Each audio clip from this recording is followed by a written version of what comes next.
Bismillahirrahmanirrahim. Assalamualaikum warahmatullahi wabarakatuh. Waalaikumsalam warahmatullahi wabarakatuh. Sebelumnya perkenalkan, nama saya Diva Ferani Ayu dari Prodi Psikologi. Sekarang lagi semester 4, semester 4. Nah, untuk mata kuliah lintas budaya, saya ditugaskan untuk mewawancara dosen dari prodi lain terkait topik tentang LGBTQ.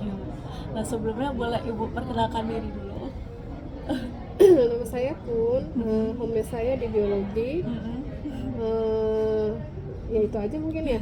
Matkul Ibu Mata kuliah saya tuh fisiologi manusia, bioteknologi kesehatan, imunologi, JK2, terus kreativitas dan entrepreneur, mikrobiologi banyak kan. Nah Ibu, hari ini kan kita mau ngebahas tentang LGBTQ nih Ibu. Nah Ibu tahu nggak sih isu-isu LGBTQ itu apa aja gitu? Ya, tentang LGBT sih sebenarnya isunya sudah lama gitu ya.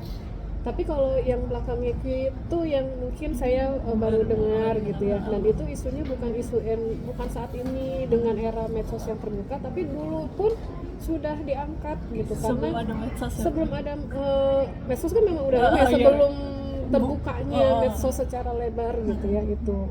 Dan itu mengkhawatirkan saya pribadi sebagai ibu dan mungkin ibu-ibu yang lain yang memiliki anak baik laki-laki maupun perempuan, karena juga kasus yang lesbian atau gay gitu kan juga terjadi di institusi pendidikan. Betul.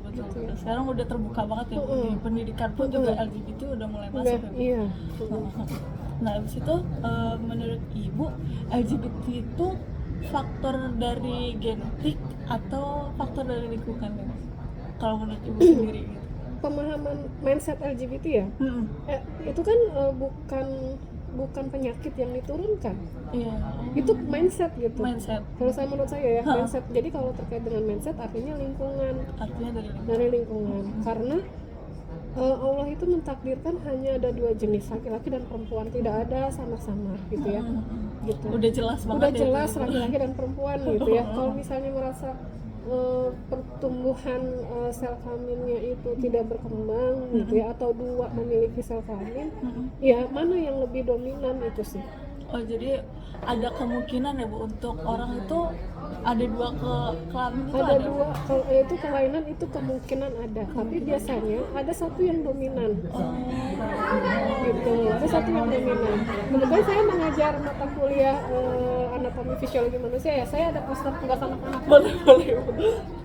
Jadi, nah ini ya bisa ya. Iya bisa. Nah ini itu sebenarnya Allah itu mentakdirkan laki-laki atau perempuan, dan itu sudah kodrat, maksudnya masing-masing punya kodrat karena memiliki struktur anatomi yang berbeda. Jadi nggak bisa perempuan jadi laki-laki. Laki-laki jadi perempuan. Berarti kalau emang awalnya udah jenis kelaminnya itu terus dibuat-buat lagi udah nggak bisa. Sebenarnya nggak bisa. Misalnya gini, kita laki-laki mau jadi perempuan dia nggak punya uterus. Iya betul. Nggak punya rahim untuk tempat tumbuh kembangnya embrio. Kemudian perempuan mau jadi laki-laki gitu ya, itu juga nggak punya gitu ya. Gitu, walaupun katanya bisa dioperasi dan sebagainya, tapi hormonnya itu tetap terbentuk. Tetap ya, nggak bisa dibohongin gitu ya, karena laki-laki akan menghasilkan spermatogenesis, perempuan itu juga akan menghasilkan hormon tertentu gitu ya, itu oogenesis ya, dia punya sel telur, kemudian proses menstruasi terjadi kalau untuk perempuan, seperti inilah gitu, nggak bisa bertukar gitu tiba-tiba ya. aja Jadi bohong banget kalau misalnya ada laki-laki bisa hamil karena dia nggak punya uterus. Itu hanya di film-film saja. Nah, film junior. Betul. Yang laki-laki bisa hamil, yang melahirkan, itu bohong banget ya. Itu sih. Berarti kemungkinan itu memang dari segi mindset aja ya Bu, nggak dari misalnya dari biologisnya kayaknya salah, habis itu dia naik ke mindset, itu nggak mungkin. Jadi itu tadi karena lingkungan, mungkin anak laki-laki yang sering bermain dengan anak perempuan, yang sering dia lingkungannya perempuan, anak teman-temannya perempuan, suka dilihat dia bermain dengan boneka, temennya memakai rok gitu ya. Kemudian kan juga tadi ya, anatomi kita berbeda, perempuan dengan laki-laki beda. Nah suara perempuan juga berbeda, akhirnya dia ikut mendayu-dayu, ikut lembut seperti temennya. Nah itu Berarti dari 100% dari faktor lingkungan ya Bu? ya gitu. Jadi nggak ada tuh kayak faktor biologis abis itu tiba-tiba Allah menciptakannya yang salah gitu Iya ya. enggak. Berarti bagaimana pendapat Ibu terkait sama isu yang LGBT kan sekarang mengkampanyekannya kayak ini nih pride saya, abis itu ini Ini hak karena asasi. hak asasi saya untuk karena cinta gitu kan, ujuk-ujuk karena cinta jadinya saya berpikir bahwa nggak ada salahnya kok untuk mencintai orang yang kayak gini dari jenis kelamin ini itu gimana Bu? Mungkin ya, kalau kata-kata mahabbah itu, cinta itu kan sebenarnya tidak terbatas untuk tertentu ya. Maksudnya kita boleh mencintai ibu bapak kita, itu kan jenis kelamin yang berbeda. Oh iya betul. Ya kan? Tapi maksud yang di sini mungkin nafsu ya. Nah, kalau nafsu itu kan tadi dari balik lagi, sebenarnya fitrah kita itu, secara fitrah kita itu menyukai lawan jenis, bukan menyukai sejenis gitu. gitu.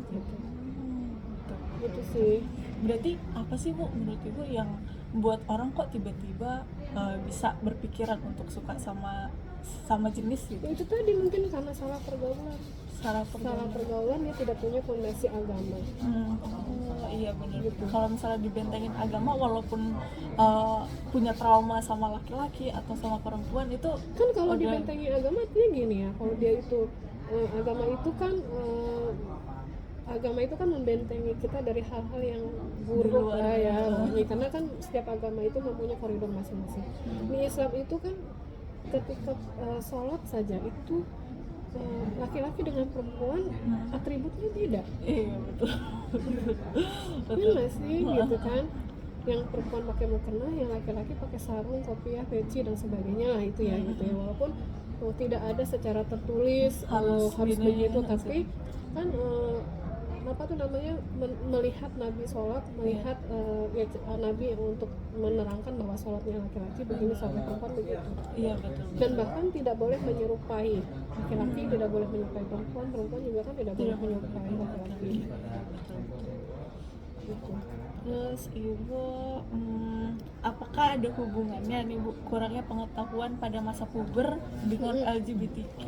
Iya, Ada menurut saya sih hubungannya? ada sih. Pertama nih, orang tua tidak siap anaknya memasuki masa puber. Kenapa gitu? Karena akhirnya dia tidak peduli bahwa anaknya itu sekarang dengan pengaruh medsos, puber itu lebih cepat. Anak-anak usia 5 SD sudah haid. Sudah, iya benar. Dulu gitu ya. Dulu itu kan SMP ya. Gitu kan. Iya betul. Itu SMP gitu. Sekarang kalau kelas 5 atau kelas 6 belum head, dia tuh kok aku belum head ya gitu, malah bertanya-tanya gitu. Sementara kalau sudah head itu hormonnya kan sudah berubah. Ya kalau perempuan tampil cantik, bodinya udah berbeda ya kan. Betul. Ya kan laki-laki juga begitu. Nah, si orang tua ini nggak melihat bahwa anaknya sudah berubah. Kalau sudah berubah itu harusnya kan, sebenarnya kan pendidikan dalam Islam itu kan 7 tahun pertama harus ngapain, 7 tahun kedua harus ngapain begitu kan. Dia harus mempersiapkan 7 tahun kedua ini karena anak-anak sudah masa puber. Harusnya dia sudah bisa menanggung agama karena dia sudah punya kewajiban untuk sholat, kemudian kewajiban untuk beragama itu sudah ada di pundaknya gitu. Dosanya udah ditanggung sendiri ya? Iya gitu. Nah itu satu. Yang kedua, pendidikan belum mengakomodir tentang itu tadi, persiapan pubertas. Harusnya mereka itu juga disiapkan gitu kan. Mereka melihat nih kan sehari-hari di sekolah kan si guru ya, betul. Kayaknya ada yang mulai cie-ciean. Nah itu kan mulai beda kan, udah mulai cie-ciean sih gitu kan. Terus kan dia udah bermake up lah, bergaya gitu kan, kayak gitu. Mulai tertarik. Nah itu berarti sekolah harus mempersiapkan ada kurikulum yang diinsert dalam kurikulum persiapan pubertas yang juga diberikan untuk anak-anak, guru dan orang tua. Karena kan nggak bisa tuh anak-anaknya dikasih tahu, gurunya nggak tahu, atau dikasih ke orang tua gitu ya, gitu. Tapi anak-anaknya nggak tahu kalau dia itu sebenarnya sudah balik, udah ada itu gitu. Berarti harusnya gimana nih Bu? Kalau misalnya gitu, berarti kan mulainya dari SD sampai SMP udah harus dikasih tahu Harusnya kan? SD itu kalau udah ke kelas 4 itu sudah ada persiapan pubertas. Ada kurikulum lah yang membahas kalau pubertas itu bukan sekedar teori ya. Bukan sekedar teori gitu, maksudnya mereka tahu ya tahu aja, tapi misalnya dijelaskan bahwa nanti teman-teman yang perempuan itu ketika haid gitu ya, kemudian sudah tumbuh payudara, kemudian sudah suaranya lebih berbeda gitu, atau laki-laki sudah mimpi basah, kan pasti anak laki-laki mimpi basah seperti apa gitu ya, atau sudah apa namanya suaranya berbeda. Nah itu harusnya mereka, oh saya sudah balik, Diberitahu gitu ya, nggak usah gitu. ditutupin Nggak usah gitu. ditutupin atau malu-malu ya, biasanya Iya, kita iya, malu iya. gitu kan. Dasar kamu nih Oh, udah apalagi ada lagi iya bener banget. mau sholat aja tuh sholat bohong-bohongan padahal lagi head, karena dibilang iya kan, Bener betul iya kan, betul. dari mana bilang ih lagi head ya Lagi gitu. iya dicecein cie udah nih Iya, udah. gitu. Benar-benar. Berarti kita juga orang tua tuh nggak boleh menutupi topik Iya. itu ya Bu di Iya. dalam keluarga ya. Iya, Kan banyak yang malu ya Bu orang banyak tua. yang malu. Nah, Apalagi untuk yang laki-laki, karena yang lebih dekat kan ibu. iya Nah, betul. ibu untuk menceritakan ke anak laki-laki itu kan Waduh, agak kuat ya Bu. gitu ya. Kebetulan anak saya sih semuanya perempuan ya gitu. Cuma saya nggak kebayang gitu. Makanya di situ ada peran ayah dan ibu. Berarti satu-satu ya Bu. Kalau anaknya Iya. laki-laki ayah yang ngejelasin, kalau perempuan ibu yang jelasin. Gitu. Terus gimana yang kalau misalnya single parents gitu ya, anak perempuan punya ayah aja atau anak laki-laki punya ibu saja. Nah itu harus cantik bermainnya, maksudnya memang berarti tetap menjadi kewajiban orang tua itu, baik ayah maupun baik ibu yang single parent tetap harus diberitahu, walaupun mungkin minta bantuan guru, minta bantuan saudara gitu. Berarti bisa sebetulnya ada akses lain buat ngasih tahu nih anaknya itu nggak biarin aja anaknya Ini saya cari tuh sendiri berubah aja. kayak gini apa sih sebenarnya. Iya bener, akhirnya cari-cari tahu di internet ya Bu gitu. Iya, apalagi dulu waktu misalnya saya head, saya diem-diem gitu, ngaji yuk, ayo ngaji gitu kan. Mau boleh pembalut, aku nggak punya pembalut, Iya gitu kan. betul betul. Iya, kalau sekarang mah enggak, gitu anak-anak udah ngambil aja gitu. Terang-terangan aja ya Bu. Kalau ke Alfa udah tinggal Iya, udah biasa. Dulu sampai dikantongin double gitu. Sekarang udah ada perkembangan lah ya Bu. Iya, tapi jangan sampai kebablasan itu yang akhirnya dia mau melihat yang lain. Iya betul. Habis itu mau tanya lagi soal gimana nih Bu kalau dampak jika LGBT ini meluas dan digeneralisir. Kan sekarang udah banyak tuh Bu isu-isu yang negara lain tuh udah ngebuka untuk LGBT sendiri. Nah habis itu gimana nih Bu kalau misalnya semua negara mengiyakan, nah dampaknya tuh bakal jadi kayak gimana sih Bu? Bakal kejadiannya Nabi Lut ya, akan dia di bumi hanguskan. muter balikan ya Bu. Karena itu tidak sesuai fitrah ya. Oh jadi Ya bakal ada bencana yang luar biasa. Pertama adanya bencana dari segi penyakit, ya kan? HIV, sipilis itu kan penyakit yang sampai saat ini tuh belum ada obatnya ya. Untuk HIV itu kan dia menyerang sistem imunitas begitu ya, kemudian sipilis, penyakit kelamin kayak gitu ya. Ya gitu. Selain penyakit kemudian juga mental gitu ya. Itu kan jadi seperti mereka tidak punya identitas. jadi ya. bingung selama-lamanya ya Bu. Tidak punya identitas kan parah banget ya gitu ya. Masa sih nggak punya identitas gitu. Jadi bingung selama-lamanya ya Bu. Yang pasti sih itu tadi akan dihancurkan karena dia tidak sesuai fitrah, kemudian akan muncul musibah gitu ya, musibah penyakit kah, kemudian juga musibah psikologis ya, mereka tidak punya identitas siapa diri mereka sendiri. Terus nah ini apakah LGBTQ ini menular nggak sih Bu? Teman-teman Mindsetnya bisa menular. mindsetnya bisa menular, tapi kalau penyakit itu bukan sebuah penyakit kan? Jadi kalau secara psikologi itu bisa namanya penyakit kan? Iya Bu. Secara ya kan kayak schizophrenia itu kan sebenarnya penyakit juga kan? Betul. Iya bukan kan? penyakit Tapi bukan penyakit yang secara kesehatan dia disebab itu ya, maksudnya ada virus gitu. Nggak ada. Memang efeknya ada HIV dan sebagainya, cuman maksudnya LGBT itu Bukan itu sebuah bukan. penyakit yang virus gitu ya Bu. Tapi kayak penyakit yang psikologis psikologis gitu. iya betul. Habis itu kira-kira ada nggak sih Bu cara untuk menanggulangi LGBT? Misalnya nih orang LGBT pengen sembuh, apa sih Bu yang harus dilakuin? Sebenarnya pertama dia harus mencari lingkungan yang baik. Pindah lingkungan. Kemudian kan yang paling utama lagi dia harus ditanamkan nilai-nilai agama gitu. Bener. Buat koridor ya Bu? Buat koridor dia. Biar nggak kembali lagi. Karena kan seperti dia tuh udah terekam di memorinya gitu kan. Nah itu harus diapain ya, kalau orang psikologi itu seperti harus diangkat Bener sampai akar-akarnya Bu. gitu ya gitu. Betul. Terus gimana cara menghindarinya Bu? LGBT?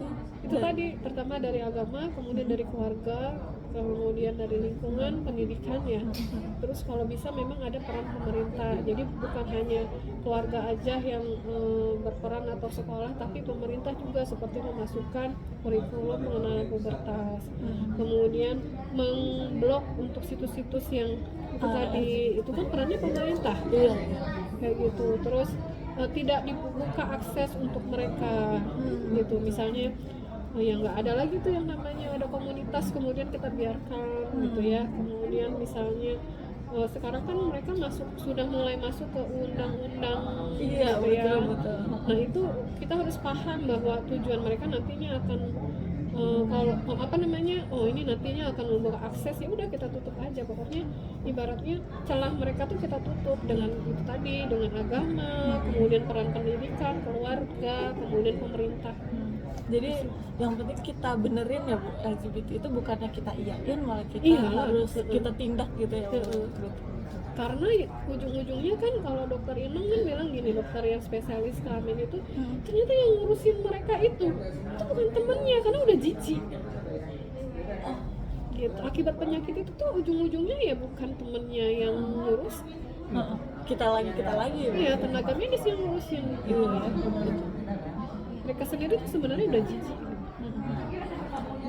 Aku ada yang kelewat tadi Bu, kalau misalnya LGBT tuh sebetulnya kan ada nih Bu, orang yang laki-laki emang feminitasnya tinggi gitu, misalnya lebih suka masak ataupun lebih deket sama anak perempuan mainnya. Habis itu ada yang lebih kayak sukanya bukan di luar tapi emang kayak kalau misalnya stereotipnya masyarakat tuh bilang sukanya mainnya sama cewek, ini sama cewek. Nah, itu tuh sebetulnya gimana sih? Maksudnya apakah dia memang itu boleh atau gimana sih?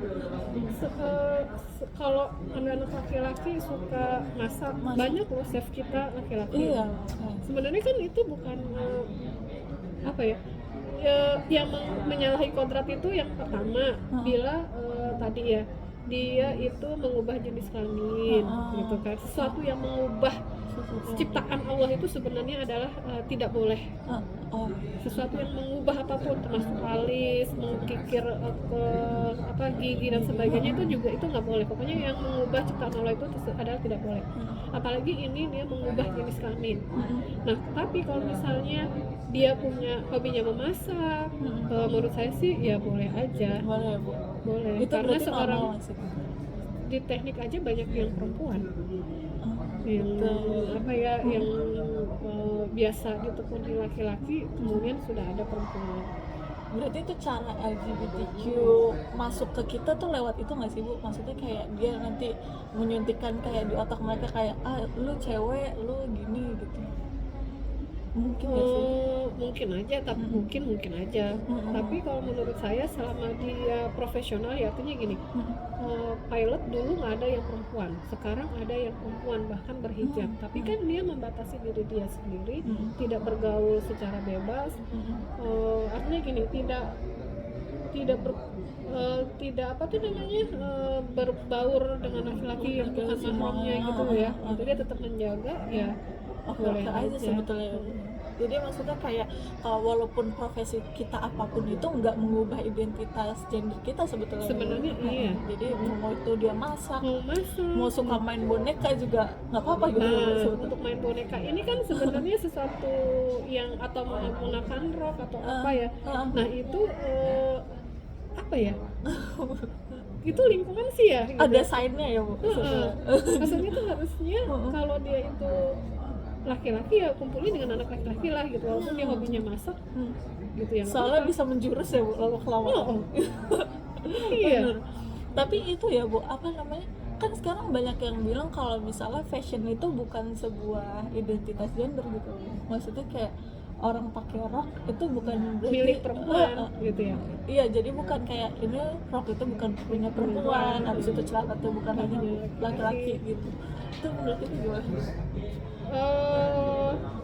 Kalau saya tuh lebih ke ini ya, kalau perempuan itu fitrahnya itu akan berbeda sih baju yang dipakai. Ya gimana ya maksudnya?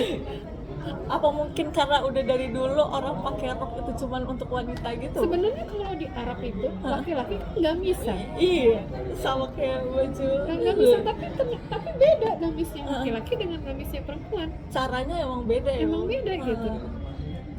Ada bentuk yang entah apa dia, kalau perempuan lebih panjang gitu ya sampai menjuntai lantai, tapi kalau laki-laki kan enggak, tidak menutupi mata kaki. Terus juga mungkin kalau perempuan itu lebih cantik, artinya maksudnya ada pernak-perniknya, nggak mungkin laki-laki pakai pernak-pernik misalnya. Make up juga nggak mungkin laki-laki. Makanya saya bingung, saya pernah ketemu kok sekarang itu laki-laki juga berlipstik ya. Betul. Iya kan? Berlipstik, saya di MRT loh. Esmut ini pada berlipstik ya gitu. Betul. Beda kalau saya naik busway itu nggak ketemu esmut, tapi kalau MRT pada berlipstik ya. Iya. Pasti sebetulnya ada perbedaan sendiri ya Bu, fashion itu kalau misalnya dipakai sama perempuan sama laki-laki pasti ada bedanya, gapnya gitu. Walaupun laki-laki pakai gamis, perempuan pakai gamis, tapi beda sih.